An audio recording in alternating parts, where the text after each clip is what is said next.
Hi everyone, today I'm going to go over how to flush the brake fluid on the Volkswagen Tiguan using the one person method. The tools you're going to need are some .4 brake fluid. I have two 500 milliliter bottles equating to 1 liter. If you end up using less, you could probably return the other one. Then you will also need an 11 millimeter wrench. A 7/16 inch ended up working for me just fine. A bleeder bottle, some gloves, some paper towels, optionally a funnel if you don't have a sure hand like me, a fluid extractor, optionally a ramp to give you some extra headroom, and optionally if you want to take off the wheels, a breaker bar, 17 millimeter socket, a torque wrench, a floor jack, wheel chocks, and a jack stand. Also, while doing this job, I would recommend doing it on level ground. So the first thing you want to do is get into the driver's footwell and release the hood. Then at the hood, there's a latch that you will need to squeeze to lift it. Taking a look under the hood, the brake fluid reservoir is towards the back by the battery and intake tube. Now the first thing I'm going to do is just clean the area and place some paper towel down just to catch any drips. So I'm going to extract as much old fluid as I can, but this is optional if you don't want to. But this will speed up the process by pushing less old fluid through the system. Now opening the cap, I decide to pull the mesh filter just so I can pull more fluid from deeper in the reservoir. You don't need to remove this filter, but if you do, you can just take needle nose pliers to pull it straight up, or since I had gloves, I just used my fingers. Any old fluid I had, I put in my bleeder bottle for the bleeding process. If you aren't taking out old fluid, you'll need to put some new fluid into the bottle so air doesn't get sucked up during the flushing process. If you removed some fluid, put the mesh back, fill the reservoir back up to the top with new fluid, and cap it. So contrary to typical convention, the Tiguan will actually flush opposite. From driver's side first, passenger side, driver's rear, then passenger rear. Now doing the front is actually very easy since access is very easy. The side you are working on, you will just need to turn the steering wheel in that direction, and now you can see what you need.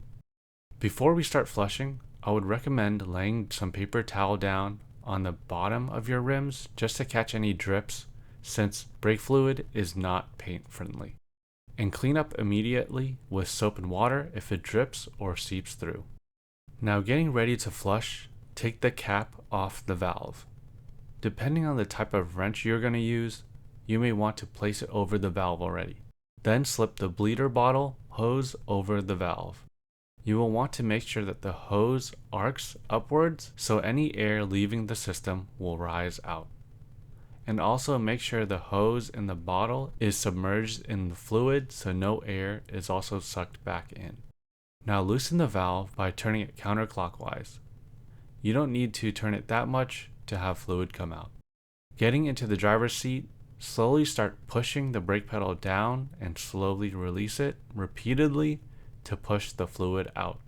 If your pedal is really stiff, loosen the valve a bit more, which could make it a little easier to push the pedal down to the floor. Intermittently while doing this, monitor the fluid to see if the fluid is cleaner and free of air bubbles. Also check the reservoir levels so it doesn't run dry and suck air in. Once you think the fluid is at a good state, tighten your valve clockwise. I know my before and after don't look too much different since the old fluid is a little newer, but just use your own judgment in your situation. Just to check my work, I would pump the brake pedal to see if it's stiff. If it's still soft, you may have to continue the process.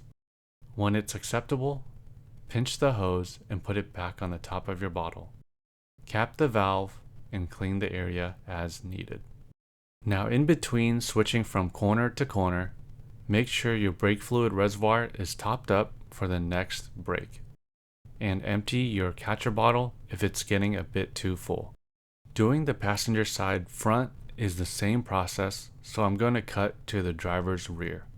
You may be able to do the same as before just by crawling under the car, but it may be hard to see and maneuver in the tight space and navigating around this bar. Using a ramp may give you extra headroom, but in my case, I just chose to take the wheel off. If you choose to do this, chalk the opposite diagonal corner wheel, then using a breaker bar with a 17mm socket, break the bolts free on the ground, but don't remove them. In the front of the wheels, there's an arrow on the bottom plastic showing you where to jack up the car, which is this thick pinch weld here. Jack up the car enough so the tire is off the ground. Now you can remove the bolts, then the wheel. For extra safety, you can place a jack stand somewhere under a strong piece of suspension or place that wheel under your car. Now that we have all this access, the flushing process is exactly the same as the front.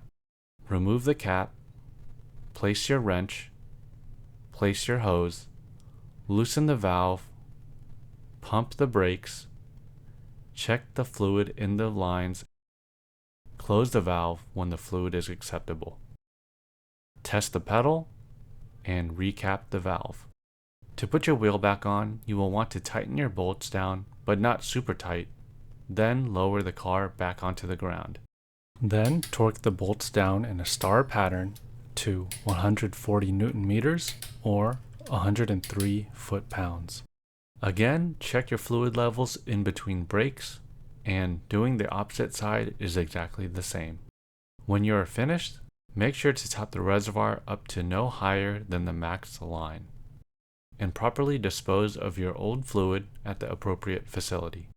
I hope that this video helped you, and thanks for watching.